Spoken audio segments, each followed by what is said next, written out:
Hello दोस्तों। देखिए, आज हम लोग क्लास 9 चैप्टर नंबर 7 का थ्योरम नंबर 7.4 प्रूव करने जा रहे हैं। ठीक है, देखिए, ये थ्योरम क्या कहता है कि अगर किसी दो ट्रायंगल में तीनों कॉरेस्पॉन्डिंग साइड अगर इक्वल हो तो वो दोनों ट्रायंगल आपस में कॉन्ग्रुएंट होंगे। ठीक है, देखिए ये क्या कहता है, थ्योरम 7.4 का कहना है, थ्योरम 7.4 का कहना है, if three sides of one triangle are equal to the corresponding three sides of another triangle, then the both triangles are congruent। ठीक है, इसका मतलब ये हुआ कि किसी भी दो ट्रायंगल में दो ट्रायंगल का तीनों कॉरेस्पॉन्डिंग साइड अगर इक्वल है तो वो दोनों ट्रायंगल कॉन्ग्रुएंट होगा। ठीक है, देखिए ये कैसे प्रूव होता है। देखिए अपने पास दो ट्रायंगल है, एक ट्रायंगल ए बी सी है और एक ट्रायंगल हम मान लेते हैं डी ई एफ। ठीक है, अब देखिए इसमें क्या दिया हुआ है, इसमें यह दिया हुआ है कि ए बी डी के बराबर है, बी सी ई एफ के बराबर है और ए सी डी एफ के बराबर है। ठीक है, तो सबसे पहले लिखते हैं यहाँ पे क्या, गिवन क्या क्या दिया हुआ है अपने पास, A B is equal to D, B C is equal to E F और A C is equal to D F. ठीक है, अब क्या लिखते हैं, टू प्रूव, हमें क्या प्रूव करना है कि ये दोनों ट्रायंगल कॉन्ग्रुएंट है। तो लिख दीजिए triangle A B C is congruent to triangle D E F. ठीक है, अब देखिए प्रूव कैसे होगा। तो देखिए इसको प्रूव करने के लिए हम लोग को एक और थ्योरम का हेल्प लेना पड़ेगा जिसका नाम है S A S. S A S theorem क्या कहता था, और एक्चुअल में तो एस ए एस एक एक्सियम है। ठीक है, क्योंकि उसका कोई प्रूफ नहीं है, वो एक्सियम की तरह हम लोग उसको मानते हैं। तो हम लोग को एस ए एस का हेल्प लेना पड़ेगा। एस ए एस क्या कहता था कि अगर किसी दो ट्राइंगल में उसका दो कॉरेस्पॉन्डिंग साइड बराबर और उसके बीच का एंगल बराबर है तो दोनों ट्राइंगल कॉन्ग्रुएंट होगा। ठीक है, देखिए अपने पास इसका दो कॉरेस्पॉन्डिंग साइड तो बराबर है, अगर ये एंगल इस एंगल के बराबर हो जाएगा तो हम लोग यहाँ पे S A S congruency rule लगाकर इसको हम लोग कॉन्ग्रुएंट कर सकते हैं। ठीक है, तो अब हम लोगों को ये देखना है कि एंगल ए और एंगल डी आपस में कैसे बराबर हो जाए। ठीक है, तो सबसे पहले इसको इक्वल करने के लिए हम लोगों को कुछ कंस्ट्रक्शन करना पड़ेगा। ठीक है, वो क्या है, देखिए कंस्ट्रक्शन, हम लोगों को इस पॉइंट से एक लाइन खींचना होगा। ठीक है, इस प्रकार, और इस एफ पॉइंट से भी एक लाइन खींचना होगा। ठीक है, और इस प्रकार से लाइन खींचेंगे कि ये जो एंगल है वो एंगल बी के इक्वल हो जाए और ये जो एंगल है वो एंगल सी के इक्वल हो जाए। ठीक है, इसको कुछ नाम दे दीजिए, इसका नाम मान लीजिए एम दे दीजिए। ठीक है, और हम लोग को इस डी को एम से ज्वाइन कर देना होगा। ठीक है, तो क्या लिखेंगे, लिखेंगे draw E M and M F.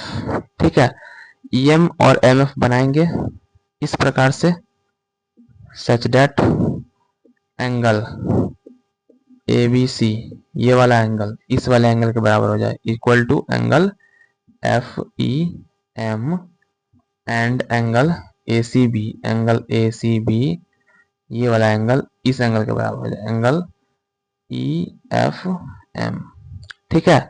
और क्या करेंगे, एंड ज्वाइन DM, ठीक है, DM को मिला देंगे। ये तो कंस्ट्रक्शन हो गया। अब देखिए, अब क्या करेंगे हम लोग, प्रूफ। अब देखिए ट्रायंगल ABC और ट्रायंगल MEF को देखिए, ठीक है, लिखेंगे इन triangle ABC and triangle MEF, ठीक है। अब देखिए ये एंगल इस एंगल के इक्वल है, तो लिख दीजिए angle ABC is equal to angle F, ये F है, ट्रायंगल FEM। क्यों? बाय कंस्ट्रक्शन, हम लोग कंस्ट्रक्शन किए हैं, बाय कंस्ट्रक्शन, ठीक है। अब देखिए ये एंगल इस एंगल के बराबर है, क्यों? बाय कंस्ट्रक्शन, तो लिख दीजिए angle ACB is equal to angle EFM। क्यों? बाय कंस्ट्रक्शन, ठीक है। और देखिए BC EF तो दिया ही हुआ था, given BC is equal to EF, लिख दीजिए BC is equal to EF, ठीक है। क्यों? ये दिया हुआ था अपने को, ठीक है। तो इस प्रकार हम लोग देख सकते हैं इसका दो एंगल, इस ट्रायंगल और इस ट्रायंगल का दो एंगल और उसके बीच का साइड बराबर, तो यहाँ हम लोग ASA लगा सकते हैं, ठीक है। तो ASA कॉन्ग्रुएंसी रूल से हम लोग कह सकते हैं कि ट्रायंगल ABC और ट्रायंगल MEF क्या है, आपस में कॉन्ग्रुएंट है। लिख दीजिए triangle ABC is congruent to triangle MEF by angle side angle congruency rule, ठीक है। अब देखिए अगर ये दोनों ट्रायंगल ABC और MEF अगर कॉन्ग्रुएंट हो गया तो हम लोग यहाँ से ये कह सकते हैं कि ये वाला एंगल इस वाले एंगल के बराबर हो गया, angle A is equal to angle M, ठीक है। क्यों?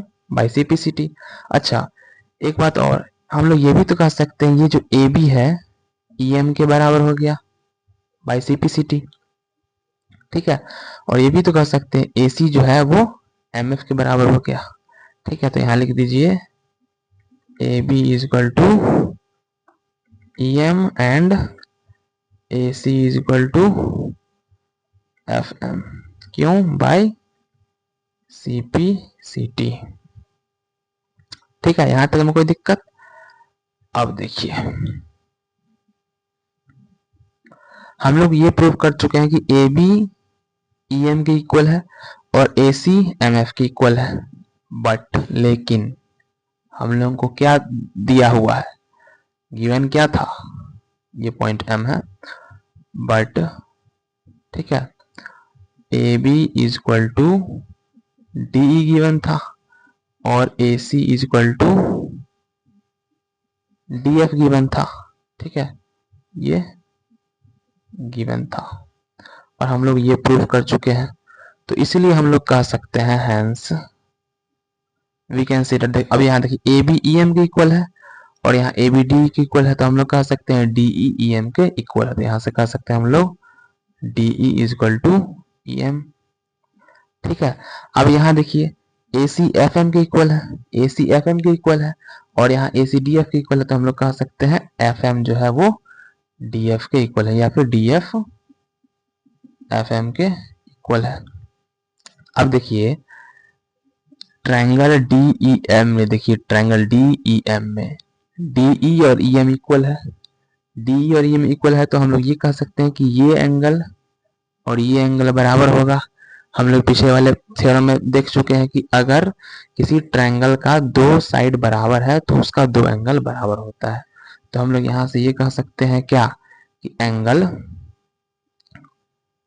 ये angle EDM is equal to triangle EMD, ठीक है। इक्वेशन 1 इसको मान लीजिए, ठीक।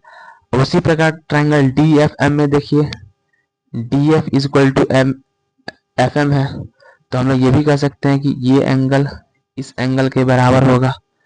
तो हम लोग ये भी कह सकते हैं क्या, angle F D M is equal to angle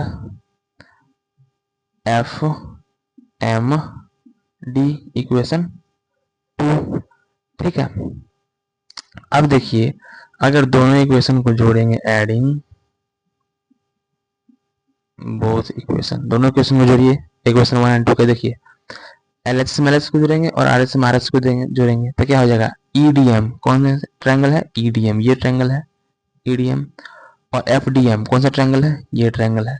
अगर ये दोनों एंगल, सॉरी ये दोनों एंगल, एंगल EDM और एंगल FDM, ये एंगल और ये एंगल को जोड़ेंगे तो कंप्लीटली ये एंगल नहीं हो जाएगा। ठीक है, तो हमको क्या मिलेगा, एंगल D। ठीक है, अब RHS में जोड़िए, एंगल EMD ये एंगल और FMD ये एंगल, ये एंगल और ये एंगल को जोड़ेंगे तो कंप्लीटली ये एंगल हो जाएगा। तो हम लोग कह सकते हैं angle D equal to angle M। ठीक है, अब देखिए लेकिन हम लोग ये प्रूव कर चुके हैं कि एंगल A एंगल M के बराबर है, but angle A angle M के बराबर है। कैसे, तो ये हम लोग ऊपर प्रूव कर चुके हैं, प्रूव्ड एबव। ठीक है, तो हम लोग ये भी कह सकते हैं हेंस, देखिए एंगल D एंगल M के बराबर है और एंगल A एंगल M के बराबर, तो हम लोग ये भी कह सकते हैं कि एंगल A एंगल D के बराबर है। तो यहाँ से कह सकते हैं क्या, एंगल A एंगल D के बराबर है। तो इस प्रकार हम लोग ये प्रूव कर चुके हैं कि ये वाला एंगल A जो है एंगल D के बराबर है। ठीक है, अब देखिए अब एंगल A एंगल D के बराबर हम लोग प्रूव कर चुके हैं और हम लोग को पता है SAS कॉन्ग्रुएंसी रूल, तो हम लोग यहाँ SAS कॉन्ग्रुएंसी रूल लगाएंगे। ठीक है, तो देखिए क्या, ये साइड इस साइड के बराबर, ये एंगल इस एंगल के बराबर और ये साइड इस साइड के बराबर। ठीक है, तो इसको थोड़ा सा मैं रब करता हूँ।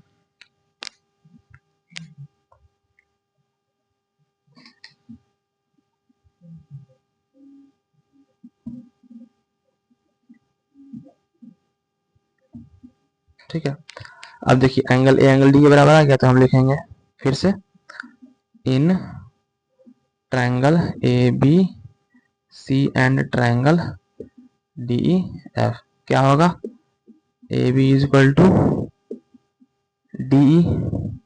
ठीक है, क्यों, ये गिवन है।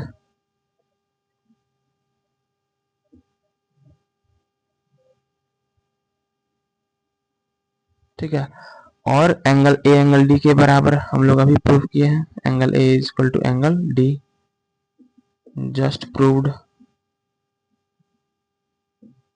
और एंगल ये जो साइड AC है वो DF के बराबर है, ये तो हम लोग को दिया ही हुआ है, AC is equal to DF, ये गिवन है। ठीक है, तो इस प्रकार हम लोग कह सकते हैं कि triangle ABC is congruent to triangle DEF, क्यों, बाय SAS कॉन्ग्रुएंसी रूल।